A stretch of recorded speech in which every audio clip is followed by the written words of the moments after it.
नमस्कार मित्रों, जीवन दर्पण ज्योतिष में मैं दिवाकर वशिष्ठ आप सभी का स्वागत करता हूं।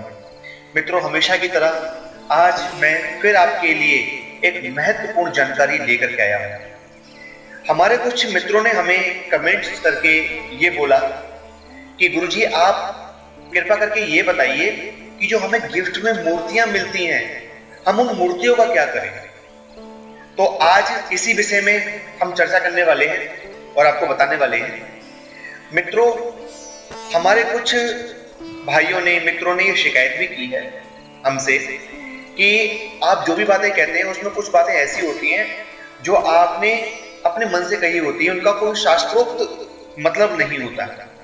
तो मैं आप सभी से ये कहना चाहूंगा और उन भाइयों से भी कहना चाहूंगा जिन्होंने कमेंट्स में मुझसे ये कहा है कि आज के इस आधुनिक युग में कुछ चीजें इस तरह की भी की जा रही हैं जो हमारे शास्त्रों में जिसका कोई विवरण नहीं मिलता।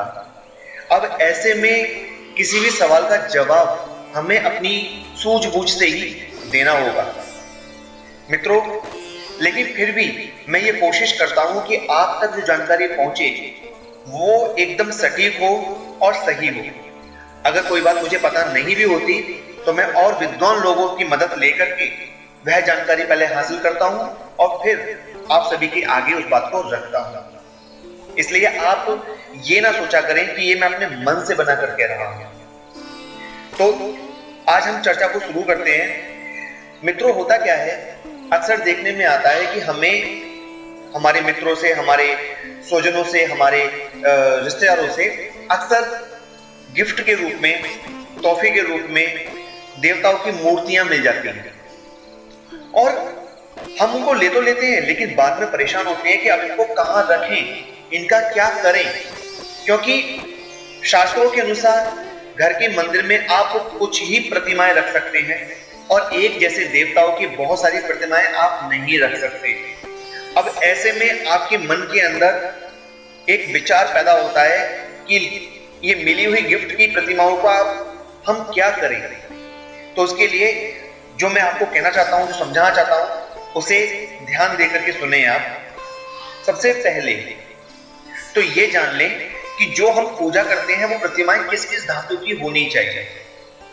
देखिए, चांदी की, सोने की, पीतल की, तांबे की और लकड़ी से बनी हुई जो प्रतिमाएं होती हैं, ऐसा समझने के लिए मैं इसको थोड़ा सा सरल कर देता हूं आपके लिए। जिन धातुओं को आपस में घिसकर चिंगारी पैदा की जा सकती है, उन धातुओं से बनी हुई प्रतिमाओं को आप मंदिर में रख सकते हैं और उनकी पूजा कर सकते हैं। लेकिन आज के इस दौर में कुछ प्रतिमाएं ऐसी भी आ रही हैं जो फाइबर की और प्लास्टिक की बनी हुई होती हैं, जो बड़ी सजा के सुंदर बना दी जाती हैं और लोग गिफ्ट के रूप में उनका भी लेन देन कर रहे हैं। ऐसी प्रतिमाओं को आप जो है घर में, मंदिर में नहीं रख सकते।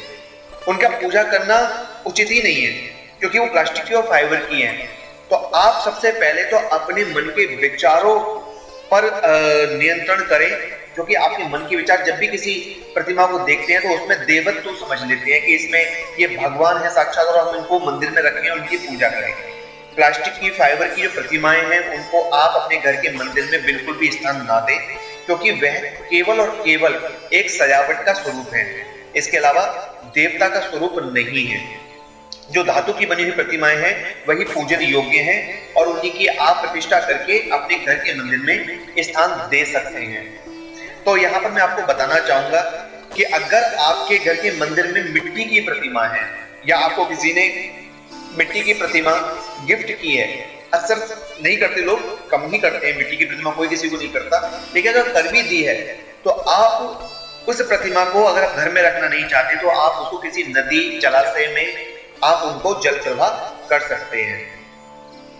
इससे क्या होता है कि मिट्टी की प्रतिमाएं घुल मिल जाती है जल के अंदर और उसका विसर्जन हो जाता है। अगर प्लास्टिक की प्रतिमा आपको किसी ने गिफ्ट की है, फाइबर सीट की है या किसी भी चीज की है, तो आप उन प्रतिमाओं को जो है अपने शोरूम में, अपने शोकेस में, जहां आप अपने घर को सजा सकते हैं, ऐसी जगह पर आप उनको लगा सकते हैं। इसमें कोई किसी भी प्रकार का विचार नहीं है कि आप उनको अपने घर के मंदिर में ही स्थान दें। अब बात आती है कि जो धातु की बनी हुई प्रतिमाएं मिलती हैं उनका क्या करें, जैसे कि चांदी की, जैसे कि पीतल की, यही दो धातुएं ज्यादा चलती हैं लेन देन में।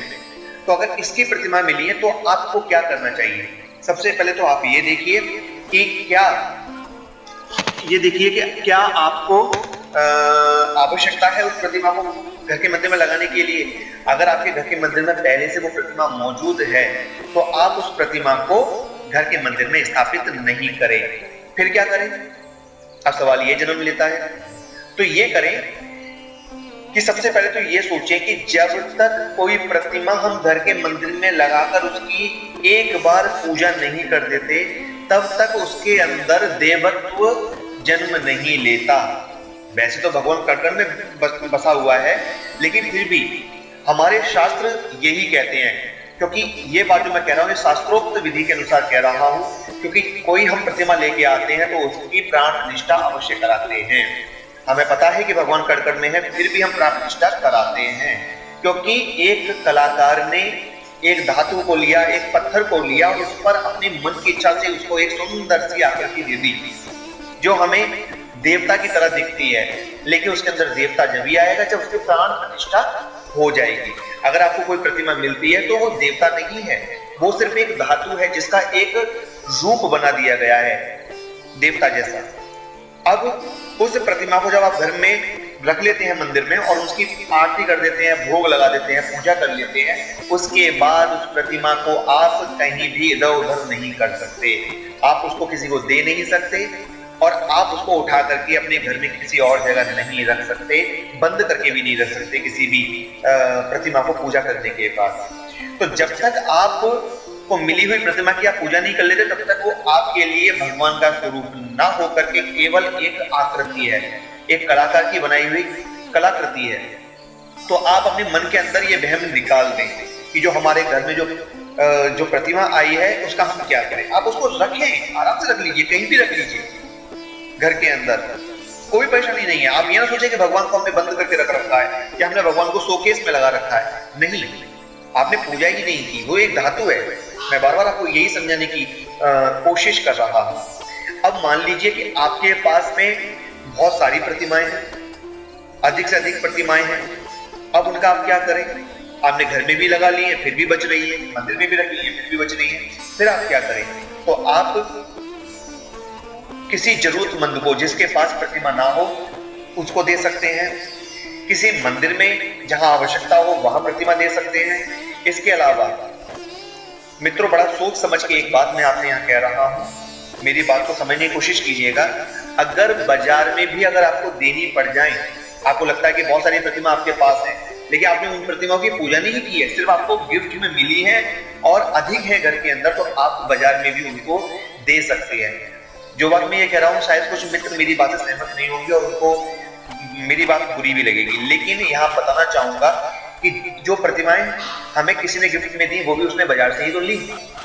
जिसने वो प्रतिमाएं दी, जिस दुकानदार ने दी, वह भी तो भगवान को मानने वाला ही व्यक्ति है। ऐसा तो नहीं है कि वो भगवान को अगर दे रहा है या बेच रहा है या नौछावर राशि लेकर के आपको दे रहा है तो वो भगवान को नहीं मानता वो भी है, लेकिन उसका व्यापार है वो।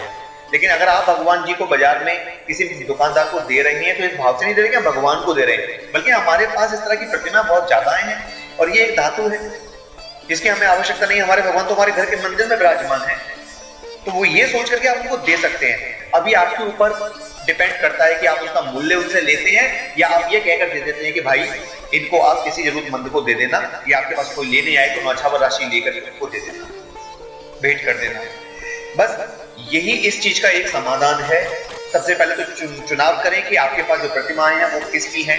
मिट्टी की हैं तो जल प्रवाह कर दें, फाइबर सीट की हैं तो घर में सजा लें, और अगर धातु की बनी हुई है, चांदी की, पीतल की या किसी और धातु की बनी हुई है, तो आप उनका लेन देन कर सकते हैं, बाजार में भी किसी को दे सकते हैं।